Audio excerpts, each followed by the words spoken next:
जनचेतना हज का गठबंधन ने दिया बसपा को महागठबंधन का न्योता, बयान जारी कर बसपा पर छोड़ा महागठबंधन का फैसला।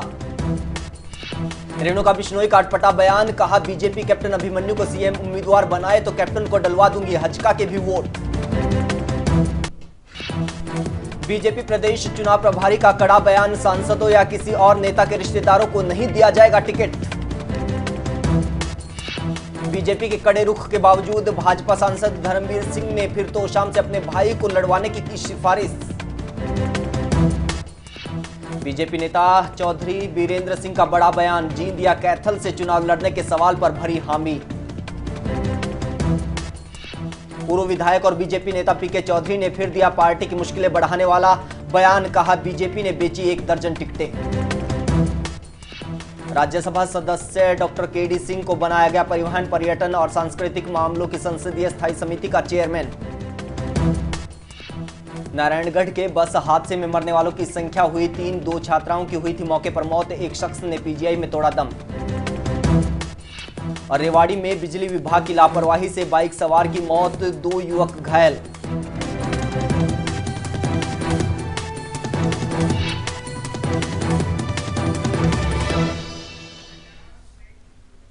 नमस्कार, एवं तहलका हरियाणा देख रहे हैं आप। हरियाणा विशेष के साथ हाजिर हूं मैं महेंद्र सिंह। हरियाणा विशेष में आज हम विधानसभा चुनाव में ताल ठोक रहे उन खिलाड़ियों की हाजिरी और उनके असर पर चर्चा करेंगे जिन्हें नए या छोटे दल समझा जाता है। लेकिन प्रदेश में जिस तरीके से राजनीतिक हालात पेचीदा होते जा रहे हैं, क्या नए और छोटे कहे जाने वाले इन दलों की चर्चा के बिना उन हालातों का विश्लेषण हो सकता है? सत्ता के दावेदार माने जाने वाले बड़े दल दावा कर सकते हैं और वो कर भी रहे हैं कि हजका, जनचेतना, बसपा, हलोपा या सभापा मुकाबले में नहीं है, लेकिन ये दल दावा कर रहे हैं कि हम में भी है दम।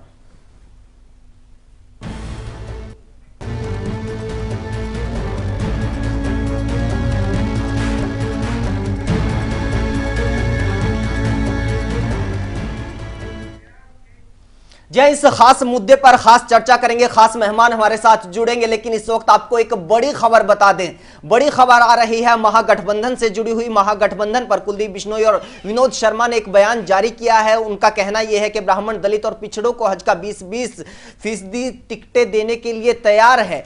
बसपा भी कुछ इसी तरीके के विचार पहले प्रकट कर चुकी है। उनका यह कहना है कि बसपा समान विचारधारा की पार्टी है और एक प्रेस नोट बाकायदा जारी किया गया है। सोशल इंजीनियरिंग के तहत तीनों वर्गों के लिए सीटें मांगी गई थी 20-20% बसपा की तरफ से। इस तरीके का बयान सार्वजनिक किया गया था सीएम पद के उम्मीदवार बसपा की ओर से, अरविंद शर्मा की ओर से। और अब उसी बयान को लेकर एक प्रेस नोट जारी किया गया है। महागठबंधन पर अब फैसला कहीं ना कहीं बसपा के हाथों में है। अरविंद शर्मा ने महागठबंधन के लिए सोशल इंजीनियरिंग का एक फार्मूला सुझाया था और यह कहते हुए कहा था कि महागठबंधन नहीं होगा, कि सोशल इंजीनियरिंग का जो बसपा का फार्मूला था उस पर हजका के साथ सहमति नहीं बन पाई है। लेकिन अब जो प्रेस नोट जारी किया गया है गठबंधन की ओर से, गठबंधन, हजका और जनचेतना पार्टी का, उसकी तरफ से जो प्रेस नोट जारी किया गया है उसमें साफ तौर पर कहा गया है कि ब्राह्मण, दलित और पिछड़ों को 20-20% टिकटें देने के लिए उनका गठबंधन तैयार है। तो कहीं ना कहीं जो एक बात निकलकर सामने आई थी बसपा की ओर से,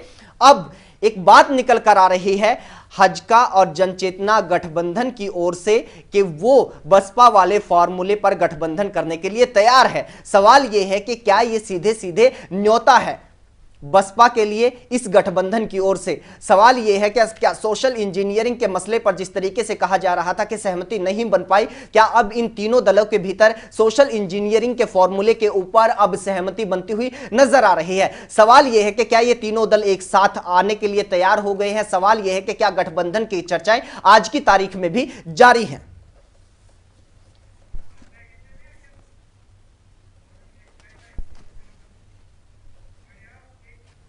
जी हां, ये बड़ी खबर देना जरूरी था क्योंकि कहीं ना कहीं आज जिस मुद्दे पर हम चर्चा कर रहे हैं वो भी इसी से जुड़ा हुआ है। विधानसभा चुनाव के लिए वोटिंग होने में सिर्फ 1 महीना बचा हुआ है।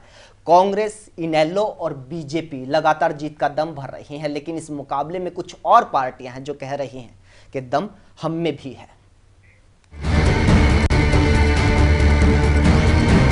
विधानसभा चुनाव 2014 में अब तक के समीकरण देखकर लगता है कि मुकाबला कड़ा होने जा रहा है।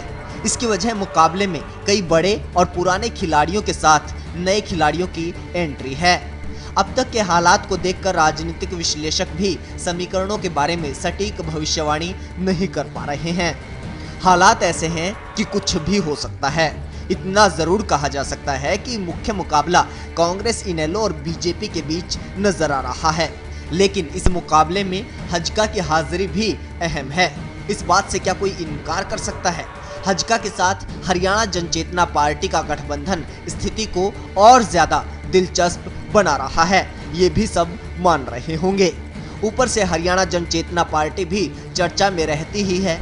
समस्त भारतीय पार्टी भी लगातार ताल ठोक रही है। बात बसपा की करें तो कहा जा रहा है कि अरविंद शर्मा के नेतृत्व में क्या पता ये पार्टी भी कोई उलटफेर कर दे। ऊपरी तौर पर देखा जाए तो विधानसभा चुनाव में मुकाबला तिकोना या चुकोना नजर आएगा, लेकिन जब बारीकी से विश्लेषण किया जाए तो हजका, जनचेतना पार्टी, हलोपा और सभापा जैसी पार्टियां भी गेम चेंजर के तौर पर नजर आएंगी। बहुकोणीय मुकाबले में छोटे या नए माने जा रहे इन दलों की हाजिरी और अहम हो जाती है, क्योंकि अक्सर चुनाव में कुछ सौ और कुछ हजार वोटों से मुकाबले जीते भी जाते हैं और हार भी हो जाती है। ब्यूरो रिपोर्ट, A1 तहलका, हरियाणा। जी हाँ, कुछ सौ और कुछ हजार वोटों से मुकाबले जीते भी जाते हैं, हारे भी जाते हैं। ऐसे में जिस तरीके के हालात हरियाणा में बनते जा रहे हैं, क्या ये कुछ सौ और कुछ हजार वाली पार्टी माने जाने वाली कई पार्टियां ऐसी हैं कि क्या वो गेम चेंजर बन सकती हैं? क्या कोई उलटफेर हो सकता है? और इसी से जुड़ी हुई जो एक ब्रेकिंग न्यूज हमने दिखाई है, क्या आपस में मिलके कोई इस तरीके का विकल्प ये पार्टियां पैदा कर सकते हैं? इसी पर चर्चा करेंगे। तमाम मेहमान हमारे साथ जुड़ेंगे, उनकी राय लेना बहुत जरूरी है, क्योंकि ऊपरी तौर पर आज की तारीख में हरियाणा की राजनीति को देखा जाए तो 3-4 पार्टियां आपको जाहिर तौर पर नजर आएंगी जो सत्ता की दावेदार हैं। कांग्रेस का नाम लिया जा सकता है, इनेलो का नाम लिया जा सकता है, बीजेपी जिस तरीके से शक्ति बनकर उभरती हुई नजर आ रही है उसका नाम लिया जा सकता है। हजका अब गठबंधन से हालांकि अलग हो गई है और दूसरा गठबंधन कर लिया है। एक विकल्प के तौर पर हजका भी अपने आप को पेश करने की कोशिश कर रही है। उसके अलावा हलोपा भी है, उसके अलावा जनचेतना पार्टी जो हजका के साथ जुड़ गई है उसका भी जिक्र होता है। बसपा जो हमेशा से अपनी हाजिरी जरूर दर्ज करवाती रही है, लेकिन क्या इस तरीके का दल अब की बार उभर कर सामने आएगी जिस तरीके के दावे पार्टी की तरफ से किए जा रहे हैं? ये सवाल बना हुआ है। ऊपरी तौर पर 3-4 पार्टियां दिखाई देंगी जो सत्ता की दावेदारी कर रही हैं, लेकिन जब विश्लेषण बारीकी से किया जाए तो ये छोटे कहे जाने वाले और नए खिलाड़ी कहे जाने वाले दल भी देखने को मिलेंगे। इनकी हाजिरी भी मालूम पड़ेगी, लेकिन इनकी हाजिरी का इन चुनाव में क्या कुछ असर पड़ेगा? इनकी हाजिरी का जो बड़े दल हैं, बड़े माने जाने वाले दल हैं, उनकी रणनीति पर क्या कुछ असर पड़ेगा? क्या ये दल इनका अस्तित्व मानकर चल रहे हैं? क्या ये मानकर चल रहे हैं कि आपस में तो चुनौती एक दूसरे से इनको है ही, क्या ये छोटे दल भी इनकी रणनीति का हिस्सा है कि यहां से भी कोई चुनौती मिल सकती है? ये तमाम सवाल हैं जो आज की तारीख में न सिर्फ चर्चा का विषय है, बल्कि हरियाणा की राजनीति बहुत हद तक इन सवालों पर निर्भर करेगी, इन सवालों के जवाबों पर निर्भर करेंगी।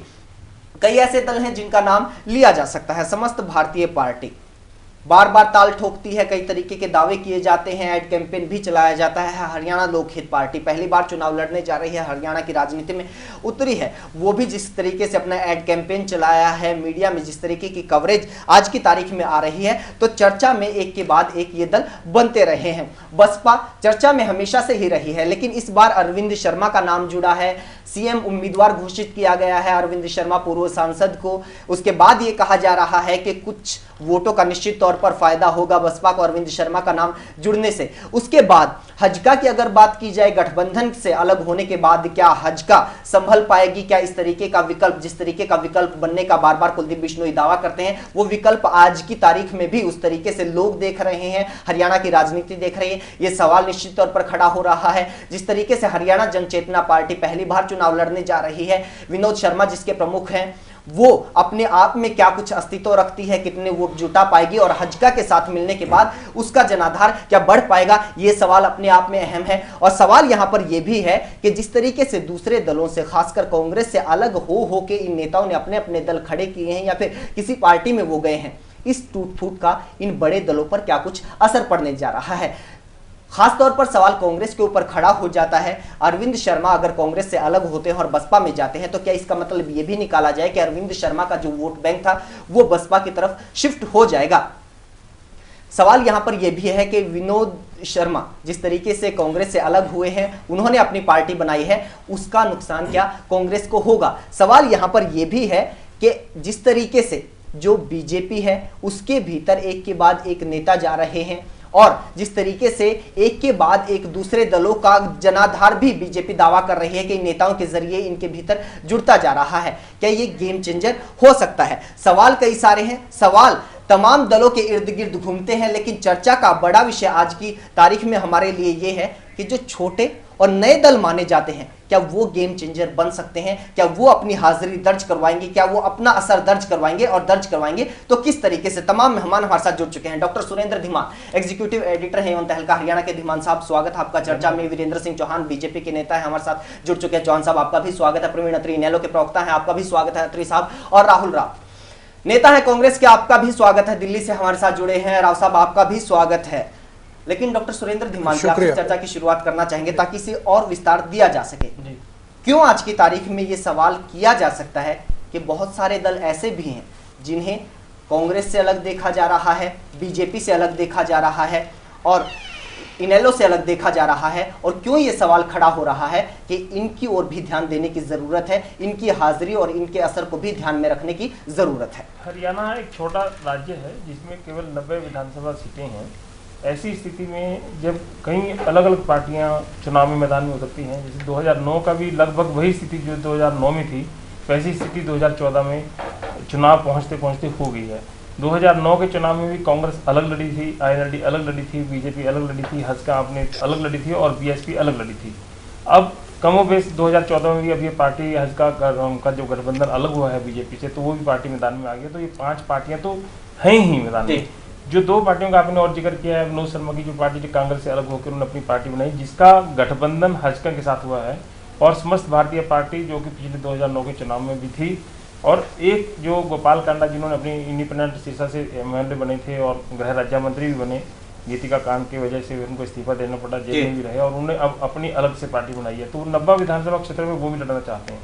जब इतने छोटे से राज्य में इतनी मल्टी कॉर्नर कंटेस्ट जब होता है, इतनी पार्टियां अलग अलग उम्मीदवार खड़े करती हैं, तो एक एक विधानसभा क्षेत्र में एक एक विधानसभा सीट जो कि 1.5 लाख 2 लाख की जो इसमें वोट होती है, तो उसमें कहीं ना कहीं वोटों का बंटवारा होता है। और ये जो छोटे छोटे जो जिनको हम छोटा दल बोलते हैं, हालांकि कोई भी पार्टी छोटी नहीं होती है, वो सब अपने आप को बड़ा मानती है।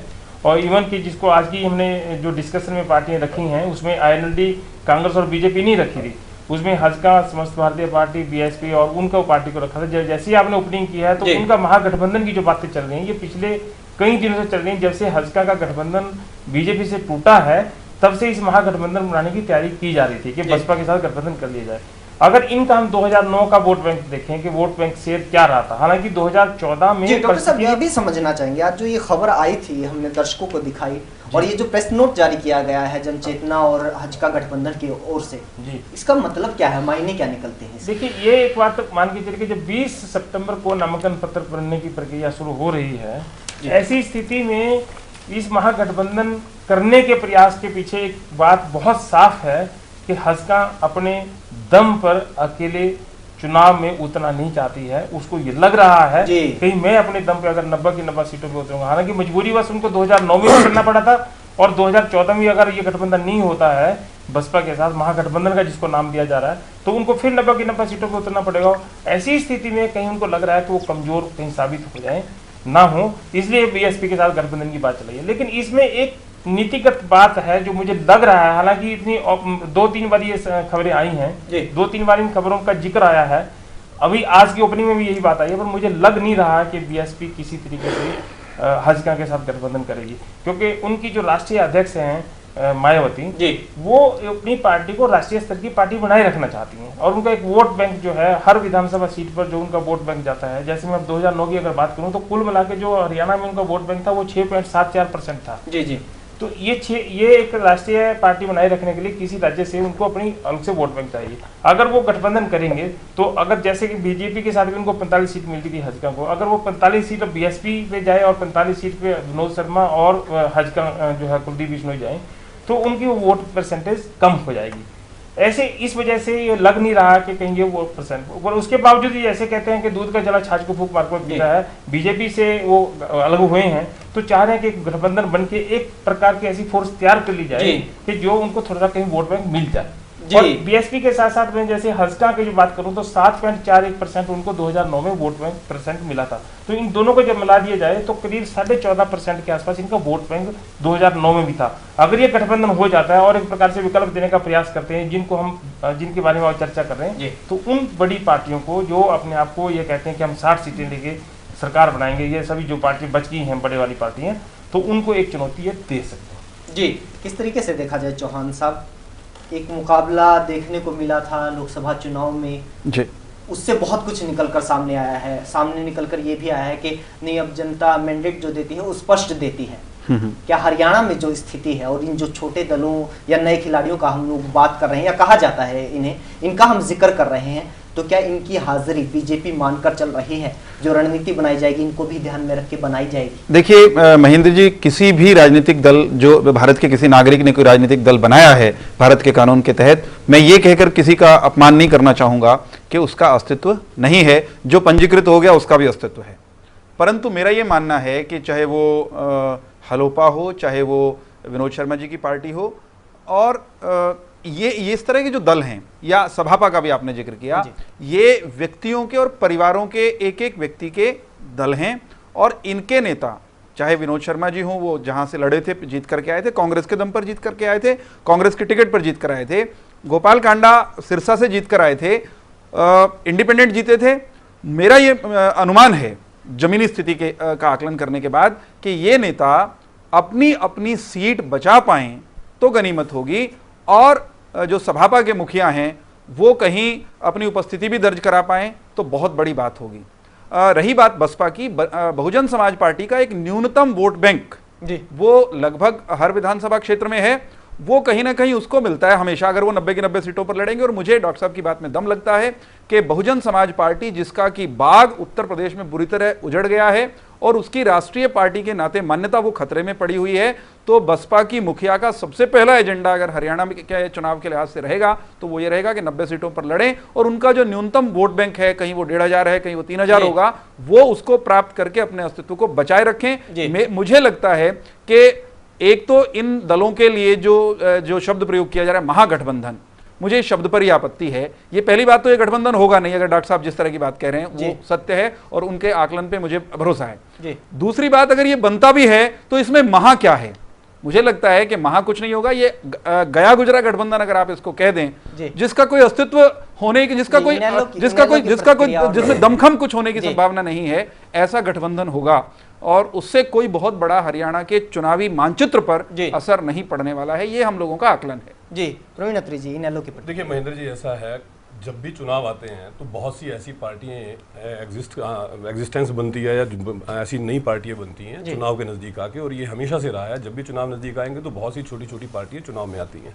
लेकिन सबसे इंपॉर्टेंट चीज़ क्या है, हरियाणा का मतदाता जो है, हरियाणा का जो नागरिक है, वो बहुत जागरूक मतदाता है। हरियाणा का मतदाता ये देखता है कि पिछले 10 साल के कांग्रेस के शासनकाल के दौरान इन पार्टियों ने उनके लिए क्या किया। जी देखिए, आप 10 साल, लगभग 9.5 साल आप कांग्रेस में रहे विनोद शर्मा जी, और 9.5 साल के बाद उनकी नींद खुली और उन्होंने अपना अलग दल बना लिया। जैसे कि एक बार सीएम साहब की स्टेटमेंट थी कि मलाई खा के 9.5 साल इन लोगों ने मलाई खाई। जो ऐसे ही गोपाल कांडा जी, जो पहले कांग्रेस में रहे, मंत्री रहे, और उसके बाद उन्होंने एक अपनी अलग पार्टी बना ली। लेकिन लोगों की जो समस्याएं थी, हरियाणा के लोग 10 साल से जिन समस्याओं से जूझ रहे थे, जिन समस्याओं से परेशान थे, चाहे वो लॉ एंड ऑर्डर की समस्या थी, चाहे वो महंगाई की समस्या थी, चाहे वो एम्प्लॉयमेंट की समस्या थी, उसके ऊपर आपने क्या किया?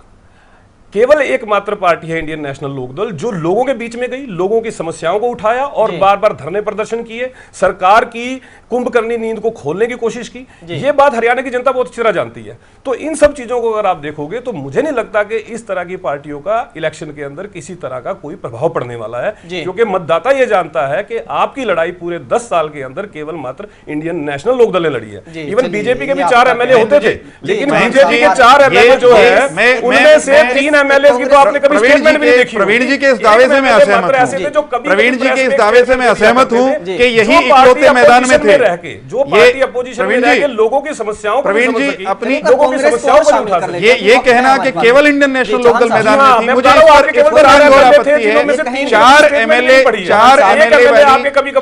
4 एमएलए वाली पार्टी निरंतर संघर्ष में थी और 4 एमएलए वाली पार्टी को 7 सांसद चुनकर के 7 सांसद चुनकर भेजे हैं। प्रवीण जी 7 सांसद हैं हमारे, कांग्रेस इस बात को आप कैसे इग्नोर करेंगे? राहुल राव जी, आपकी टिप्पणी चाहेंगे इन छोटे दलों के ऊपर, जिन्हें छोटे दल कहा जाता है, हम नहीं कहेंगे, बस एक पहचान के लिए बार बार जिक्र होता है तो ये निकल भी जाता है और बार बार इसी तरीके से कहा जाता है, नए खिलाड़ी भी हैं ये लोग।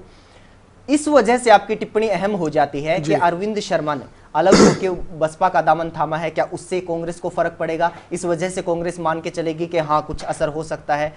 कहीं ना कहीं गोपाल कांडा को कांग्रेस के साथ जोड़कर देखा जा रहा था क्योंकि आपकी सरकार के भीतर मंत्री रहे हैं। विनोद शर्मा आपकी पार्टी से अलग होकर उन्होंने अलग से पार्टी बनाई है और हजका भी कांग्रेस से अलग होकर ही बनी है। क्या इस लिहाज से कांग्रेस ये मानकर चल रही है कि ये दल है, ये फर्क डाल सकते हैं?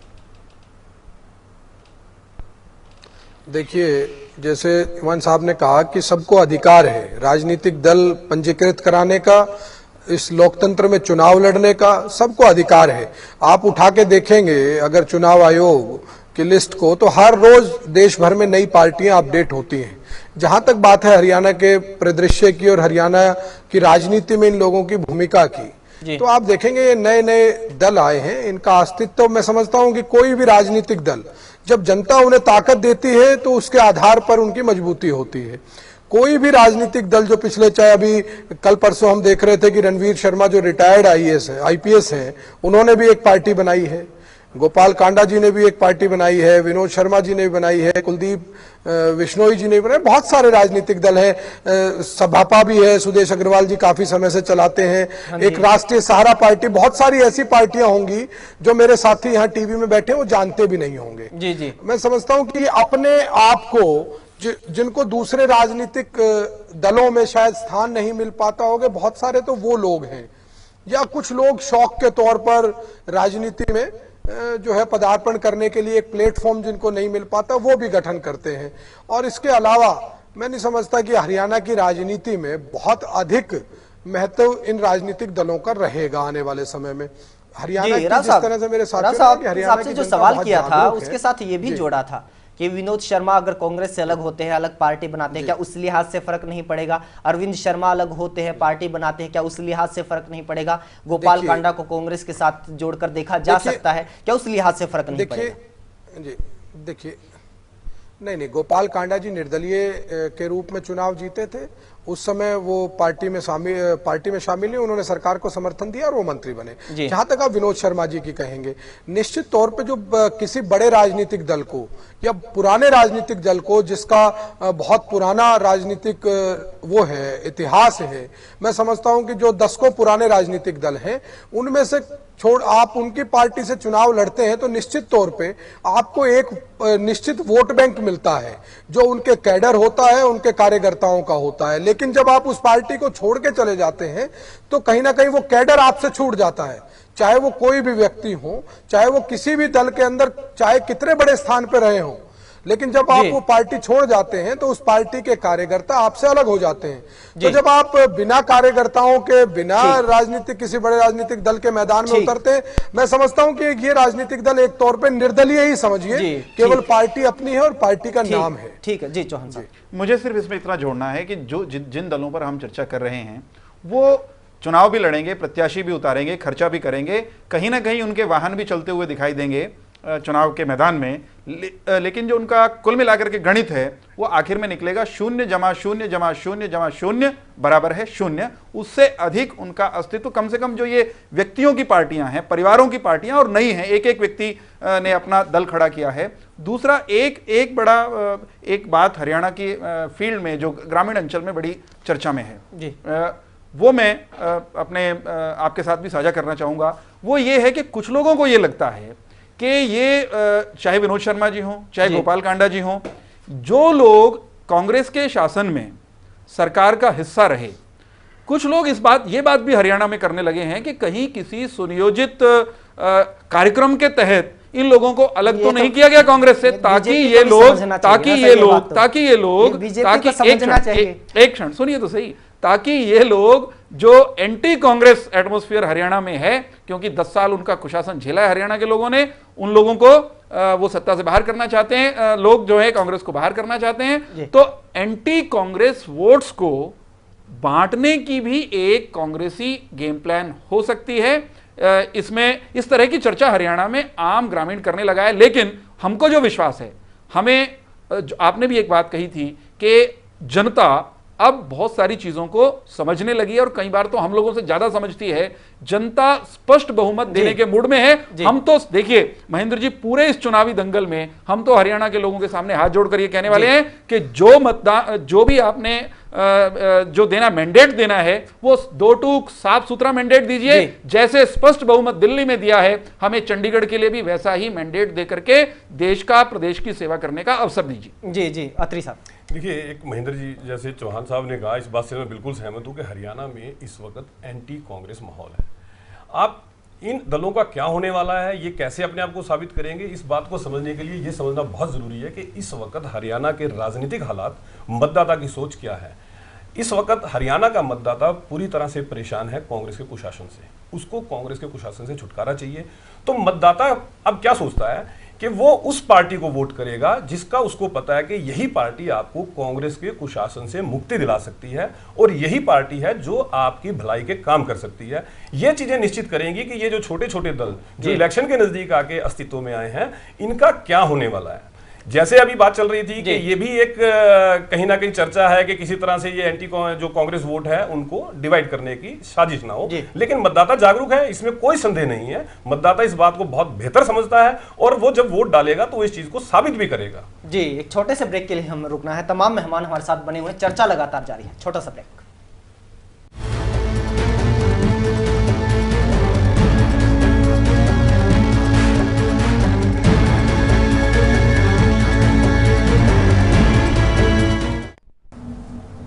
ब्रेक के बाद स्वागत है। चर्चा लगातार जारी है। बात उन दलों की जो कह रहे हैं कि इन चुनाव में हम में भी दम है, हम भी उलटफेर कर सकते हैं, सरकार तक बनाने का दावा इन दलों की तरफ से किया जा रहा है।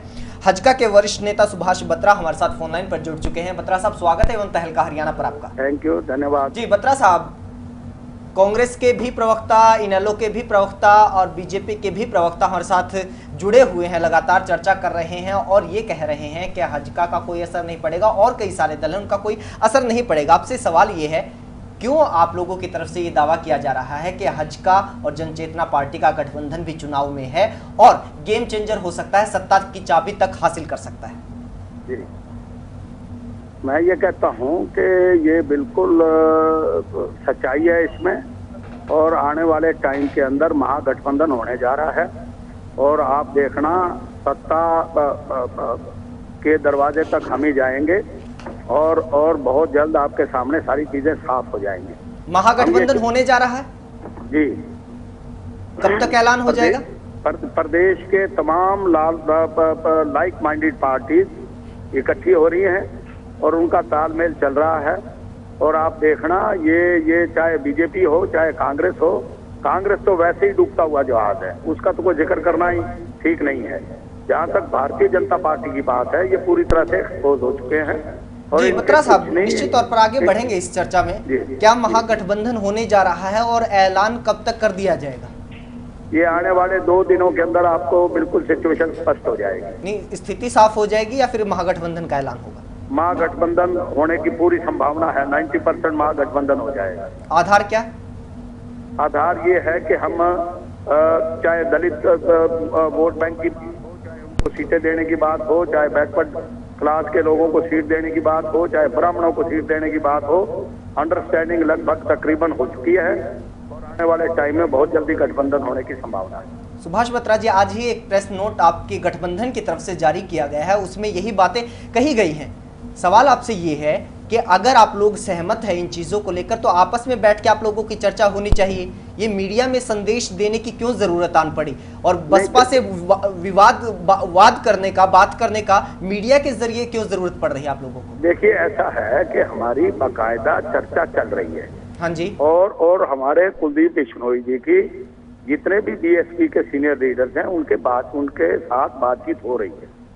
और मैं ये कहना चाहता हूं कि ये एक बातचीत के जरिए ही सारी चीजें सामने आती हैं। आज आपके पास हजका का प्रेस नोट आया है, तो इसका मतलब ये है कि उसमें सच्चाई तो है और होने जा रही है। आपको पता लग जाएगा 2 दिन के अंदर रिजल्ट आ जाएगा। बातचीत चल रही है तो ये आप अरविंद शर्मा को बताइए, आप अपने बसपा के जो लोग बातचीत में शामिल हो रहे हैं उनको बताइए कि हम लाइक माइंडेड पार्टी हैं, एक विचारधारा की पार्टी हैं और हमारे इन्हीं बातों को लेकर सहमति है। ये मीडिया में संदेश दिया जा रहा है, मीडिया के जरिए ये कहा जा रहा है कि बसपा को साथ में आना चाहिए। नहीं, उनको बताने की तो जरूरत तब हो ना जब उनके साथ सिटिंग ना हो रही हो, उनके साथ बातचीत ना चल रही हो। बातचीत चल रही है, उन्हीं के साथ चल रही है। बसपा के सीनियर लीडर जो हैं, जो प्रदेश के प्रभारी हैं, जो राजा राम जी हैं, हाँ जी, सबसे बातचीत चल रही है। We are in continuous process और बहुत जल्द 1-2 दिन के अंदर आपके सामने सारी सिचुएशन क्लियर हो जाएगी। महेंद्र जी, वीरेंद्र सिंह चौहान जी हैं, बीजेपी के नेता, हमारे साथ स्टूडियो में मौजूद है, कुछ जोड़ना चाह रहे हैं चर्चा में। बत्रा जी से मैं ये जानना चाहूंगा कि क्या इस महागठबंधन जिसको आप कह रहे हैं, मैं तो पहले कह चुका हूं कि इसमें महा कुछ नहीं है, लेकिन अगर ये होता है तो क्या हरियाणा जनहित कांग्रेस मुख्यमंत्री के पद पर दावा छोड़ने के लिए तैयार है? क्या डॉक्टर अरविंद शर्मा, जिनको हजका ने हाथी पर सवार करके हरियाणा का मुख्यमंत्री बनाने का एक शिगुफा छोड़ा है, क्या डॉक्टर अरविंद शर्मा हाथी से नीचे उतर के उस पर कुलदीप बिश्नोई को सवार करने के लिए तैयार हो गए हैं? दूसरी बात, अगर बत्रा जी आपको और पंडित विनोद शर्मा को इतना भी आत्मविश्वास है कि आप सत्ता में आ ही जाएंगे, तो आपको यह हाथी की सवारी करने की आवश्यकता क्यों महसूस हो रही है? हरियाणा के लोग ये जानना चाहेंगे। देखिए वरिंदर जी, आप पुराने मित्र हैं मेरे, काबिल हैं, जर्नलिस्ट रहे हैं। मैं सिर्फ इतना कहना चाहता हूं कि हम चाहते हैं कि समान विचारधारा के लोग इकट्ठे हों। हम चाहते हैं कि लाइक माइंडेड पीपल इकट्ठे होकर एक आने वाले टाइम के अंदर, चाहे भारतीय जनता पार्टी हो चाहे कांग्रेस हो, कांग्रेस तो भ्रष्टाचार से डूबी हुई पार्टी। नहीं बत्रा साहब, सवाल ये था सीएम उम्मीदवार कौन होगा अगर गठबंधन नहीं होगा? वरिंदर चौहान जी ने एक बात कही है, महागठबंधन जी। महागठबंधन का मतलब ये है कि ऑलरेडी गठबंधन तो चल चुका हमारा। हाँ जी, विनोद शर्मा जी के साथ हमारी बातचीत हो चुकी है जी। अब महागठबंधन का मतलब ये है कि बीएसपी जो एक जिसका वोट बैंक है, हम ये चाहते हैं कि दलित वर्ग को भी साथ लेके चले। हम चाहते हैं लाइक माइंडेड पीपल हमारे साथ जुड़े। लेकिन कल को हरियाणा जो हलोपा जो है कांडा जी की, वो भी अगर शामिल हो गई इस गठबंधन में, तो फिर आप इसको महागठबंधन कहेंगे? क्या नाम देंगे? मुझे लगता है ये कुछ सियासी मजाक सा हो रहा है बत्रा जी। और इंदर चौहान जी, क्यों गोपाल कांडा का मामला, मैंने ये कहा कि समान जिक्र ही नहीं है। निश्चित तौर पर हम इस सवाल को निकाल देते हैं। सवाल यहाँ पर बत्रा साहब, सवाल ये था महागठबंधन होगा तो सीएम उम्मीदवार कौन होगा? और सवाल फिर से वही खड़ा हो जाता है, क्या हजका अपने आप को, कम से कम एक पार्टी के एक साथ तो गठबंधन आपका है, अगर बीएसपी की जरूरत महसूस हो रही है तो क्या इसका मतलब ये निकाला जाए कि हजका इस वक्त ताकत नहीं रख रही है 90 की 90 सीटों पर चुनाव लड़ने की? देखिए ऐसा है कि हम 90 की 90 सीटों पर चुनाव लड़ेंगे, ठीक है। हमने पहले भी रिपीटेडली कहा है कि we are prepared to contest on all the seats. Now the point comes, मैं ये कहता हूं कि आपने एक वरिंदर चौहान जी ने भी ये बात कही है कि चीफ मिनिस्टर कौन होगा? चीफ मिनिस्टर कुलदीप बिश्नोई होंगे या चीफ मिनिस्टर अरविंद शर्मा होंगे? चाहे या होंगे। मैं ये कहना चाहता हूं कि एक बार समान विचारधारा के लोगों को इकट्ठा हो लेने दो। हमारा तर्क ये है कि आज हरियाणा प्रदेश के लोग कुलदीप बिश्नोई को मुख्यमंत्री के तौर पर देखना चाहते हैं, तो टाइम तो आने दो, आपके सामने सारी तस्वीर सामने आ जाएगी। Let's see and wait for some time. जी, 2 दिन का इंतजार करने के लिए कह रहे हैं आप? जी जी जी। हमारे executive editor doctor Surendra Dhiman ji हैं, वो भी चर्चा में हमारे साथ बने हुए हैं। जी डॉक्टर साहब। देखिए, ये दो बातें एकदम अचानक पैदा हो गई हैं। बत्रा साहब तो अपनी पार्टी के साथ साथ महागठबंधन की बात करना शुरू करते हैं। बात तो हजका की हो रही है अभी, क्योंकि आज की डेट में जब तक गठबंधन नहीं हुआ है ये पार्टियां अलग अलग खड़ी हैं। हजका और विनोद शर्मा की पार्टी का गठबंधन है, लेकिन वो एक प्रकार के मान के चलिए कि वो 2 नेताओं का एक ही जगह पर, क्योंकि वो तो हजका में शामिल होने वाले थे, वो तो बीजेपी ने उनको रोक दिया अचानक ही, सुषमा स्वराज ने ट्वीट करके। नहीं तो आज की डेट में विनोद शर्मा हजका के आदमी होते तो एक ही पार्टी बनी हुई, एक प्रकार से वो 2 नेता हैं, बड़े नेता हैं। लेकिन जहाँ तक हजका की बात है, हजका को आप अगर अकेले ही मान के चलें तो उसको हम ये कह के नज़रअंदाज नहीं कर सकते हरियाणा की राजनीति से, कि वो बहुत छोटा दल है या कोई नहीं है। वो कुलदीप बिश्नोई ने बीजेपी के साथ जब गठबंधन किया था तो पहली टर्म 2.5 साल की मुख्यमंत्री के तौर पे अपने नाम करवाई थी। तो कहीं ना कहीं बीजेपी ने भी हंसका को रिकॉग्नाइज किया था जब 3 साल पहले गठबंधन किया था। हंसका को हम बिल्कुल इस पटल से बाहर नहीं कर सकते। दूसरा, उन्होंने जब अपने 7.41% वोट दिए थे तो उनकी 6 विधानसभा सीटें आई थी, जबकि बीजेपी का जो वोट था वो 9.05% मिला था और उनके 4 विधायक बने थे। तो लगभग 2% का जो 1.5% का डिफरेंस है उतना पार्टी में, मतलब बीजेपी कोई 1.5% फालतू थी। तो हंसका को हम उस तरीके से देखना चाहिए। पर आज की डेट में जब बीजेपी से जब वो अलग हुई, अब वो बीएसपी के साथ तलाश कर रही है। तो विनोद बत्रा साहब बहुत कॉन्फिडेंटली बात करेंगे दो दिन का, जबकि मैं एक और प्रेस नोट अभी जो मैंने देखा था, बहस में आने से पहले मैंने देखा था, उसमें ये कहा कि 2 दिन के बाद, ये 2 दिन में अगर गठबंधन नहीं हुआ है तो 2 दिन के बाद हंसका अपने उम्मीदवारों की सूची जारी कर देगी। साथ में ये भी कह रखा है असमंजस है कहीं ना कहीं। तो कहीं ना कहीं एक बात तो एक साफ है। दूसरा, जो चीफ मिनिस्टरशिप वाली बात की है, अरविंद शर्मा क्योंकि चीफ मिनिस्टर के कैंडिडेट डिक्लेयर हुए हैं बड़े लेवल पे, मायावती जो राष्ट्रीय अध्यक्ष हैं बीएसपी की, उन्होंने अपनी मौजूदगी में उनको डिक्लेयर किया है। इतनी जल्दी वो अपनी चीफ मिनिस्ट्री, या तो 2.5 साल का जो कार्यकाल बीजेपी का और हंसका का हुआ था, या तो वो गठबंधन होगा। वो गठबंधन होगा तो कितनी हंसते की स्थिति है कि आज जबकि 14 तारीख अब खत्म होने वाली है, 20 तारीख से नॉमिनेशन भरने शुरू होने हैं, कौन सी सीटों का बंटवारा होगा, कौन से उम्मीदवार होंगे, मतलब 45 सीट से ऊपर बढ़ ही नहीं रही हैं पार्टियां, ये दोनों पार्टियां। जबकि बीजेपी ने तो अपनी तैयारी कर रखी थी, उन्होंने कहा था जी हमने तो बहुत पहले तैयारी कर रखी थी। हालांकि हंसका ने भी कहा कि हमने तैयारी कर रखी थी, लेकिन 32 के आसपास हंसका के जो अध्यक्ष हैं कुलदीप बिश्नोई, वो अपनी रैलियां कर चुके हैं। तो मतलब प्रकार से उनकी 45 तक की तैयारी। जी बत्रा साहब, टिप्पणी आपकी। ऐसा है कि मैंने पहले भी कई बार कहा है कि हमने तैयारी पूरी कर रखी है। हाँ जी। सवाल अब ये पैदा होता है कि अभी वरिंदर चौहान जी ने भी एक बात कही कि ये बताइए आपका मुख्यमंत्री अरविंद शर्मा होंगे या कुलदीप बिश्नोई होंगे। हाँ जी। मेरा पहला प्रथम प्रश्न ये है कि वो हमसे तो पूछते हैं कि आपका चीफ मिनिस्टर कौन होगा। हमने तो बार बार कहा है कि हमारा चीफ मिनिस्टर कुलदीप बिश्नोई जी होंगे। बत्रा साहब, मेरी एक आदरणीय बत्रा जी, लेट मी कंटिन्यू। मैं ये कहता हूँ, मैं वरिंदर चौहान जी से ये पूछना चाहता हूँ, बड़े अदब से, मेरे पुराने मित्र हैं ये, आज भी मित्र हैं, सीनियर जर्नलिस्ट हैं ये, कि ये तो बताएं कि इनका मुख्यमंत्री का कैंडिडेट कौन है। ये बार बार ये प्रश्न हमारे से करते हैं कि आपका बत्रा साहब, आपके सवाल का जवाब वीरेंद्र चौहान से बाद में लेंगे। मैं एक और पूछना चाह रहा हूँ सिर्फ आपसे संबंधित सवाल है। वीरेंद्र चौहान जी से जो आपने सवाल पूछा उसका उनका जवाब हम लेंगे, चौहान साहब से लेंगे। जो आपकी जो गठबंधन की बात, जिसको आपने महाशब्द जोड़ा आगे, वो गठबंधन की बात चल रही है, तो उसकी कहीं आप ये बता सकते हैं कि 2.5 साल के कार्यकाल की बात हो रही है या 45 सीट की बात हो रही है? देखिए, ये बातें बिल्कुल मैच्योर स्टेज पे है। नहीं, कहीं ये बात तय हो की जा रही है, जैसे आप इनसे पूछ रहे हैं कि आपने कहा कुलदीप बिश्नोई मुख्यमंत्री होंगे, ये ठीक है, लेकिन वो तो पहले भी बीजेपी के साथ गठबंधन था, तब भी 2.5 साल के लिए मुख्यमंत्री थे, वो तो उसमें पहले शर्त में शामिल था। ये बात तो अगले 2.5 साल की है।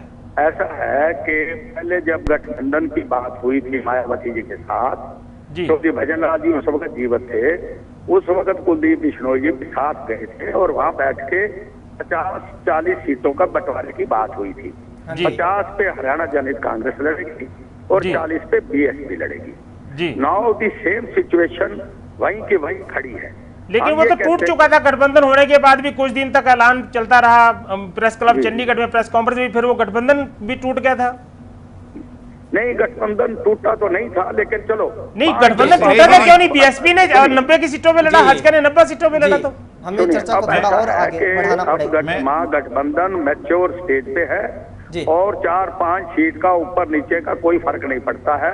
प्रश्न ये है कि समान विचारधारा के लोग इकट्ठे हों और इकट्ठे होकर चुनाव लड़ें, और उसकी हम पूरी तैयारी में हैं और we are prepared to fight it. जी जॉन साहब, जल्दी से। जी, मुझे तो सिर्फ ये कहना है कि बत्रा जी, आपने एक प्रश्न किया कि हमारा मुख्यमंत्री कौन होगा। मुझे लगता है कि आज की इस बहस में बिल्कुल इरेलेवेंट वो सवाल है, इसलिए कि मैंने जो प्रश्न किया वो सिर्फ इसलिए किया क्योंकि आपके दोनों दलों ने अपना अपना मुख्यमंत्री घोषित किया हुआ है, जिनको इकट्ठे होकर के महागठबंधन बनाना है, जैसा आपने कहा।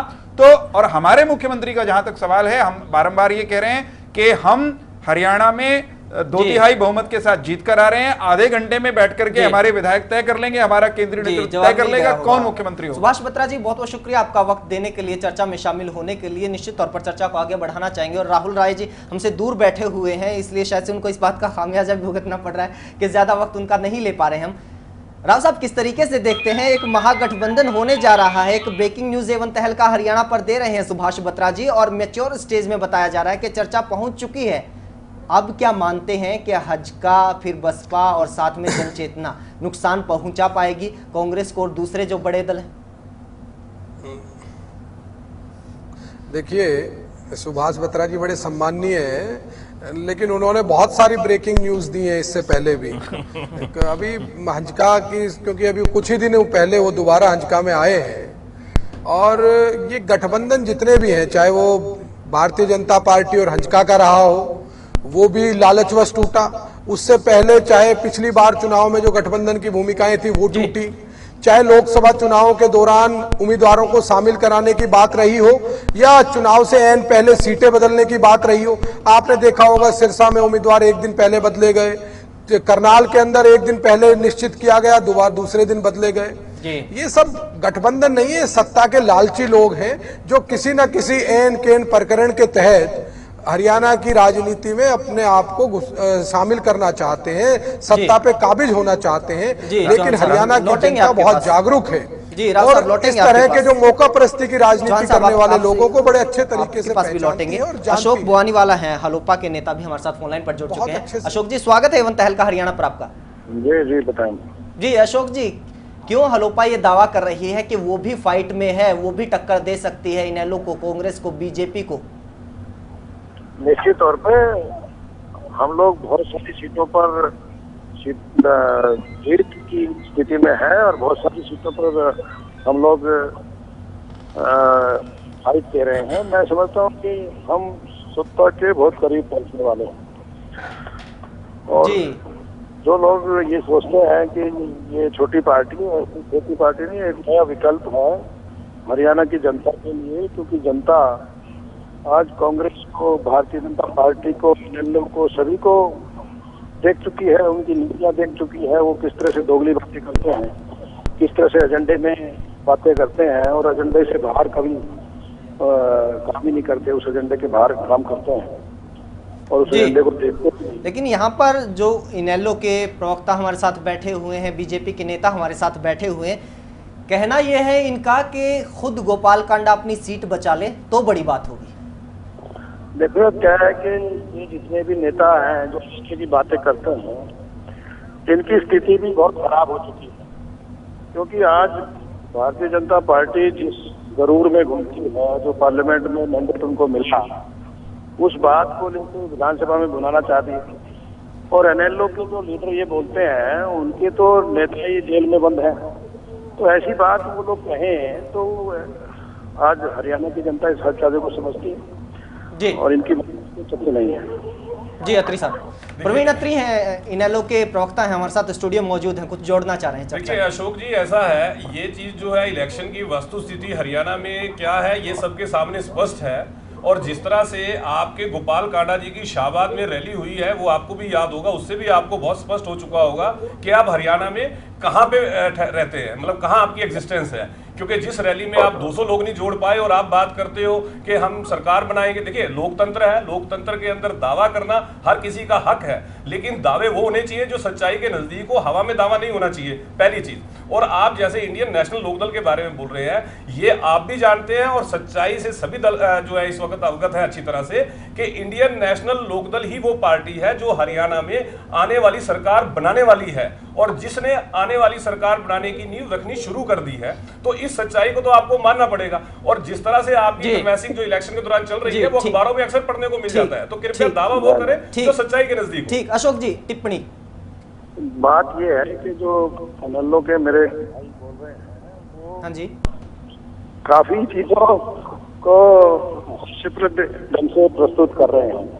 मेरा ये मानना है कि जो नेता विहीन पार्टी है वो मैंडेट हासिल करेगी, वो बहुत नुकसान में है, और इस तरह की बातें इसलिए कर रहे हैं। और आप देखेंगे जब रिजल्ट आएगा 19 तारीख को कि हरियाणा में इंतजार करना पड़ेगा। बहुत बहुत शुक्रिया अशोक जी आपका जुड़ने के लिए, वक्त देने के लिए। जी चौहान साहब कुछ काफी मुझे एक टिप्पणी करनी है। जो इस कार्यक्रम के शुरुआत में जो बात आई थी, जिस प्रेस नोट से आपने हजका की बात शुरू की थी, हजका और विनोद शर्मा जी की पार्टी के गठबंधन के अमुक जाति को इतने फीसदी सीट दे देंगे, अमुक जाति को इतने दे देंगे।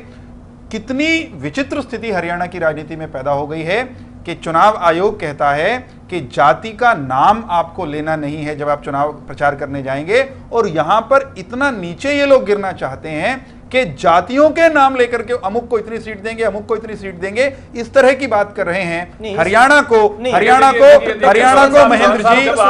जी,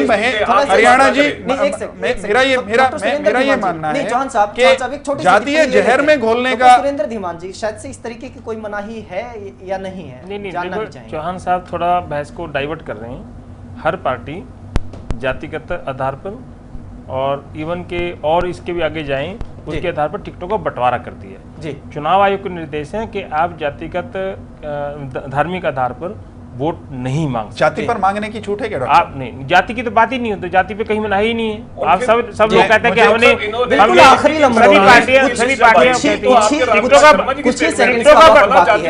टिकटों का बंटवारा जो है वो जातिगत आधार पर होता है। प्रैक्टिकल बात है। धार्मिक अनुवाद में आप वोट नहीं मांग सकते हैं, धार्मिक घृणा पैदा नहीं कर सकते हैं, और ये इस पे स्पष्ट आयोग, चुनाव आयोग के स्पष्ट निर्देश ऑलरेडी हैं जी।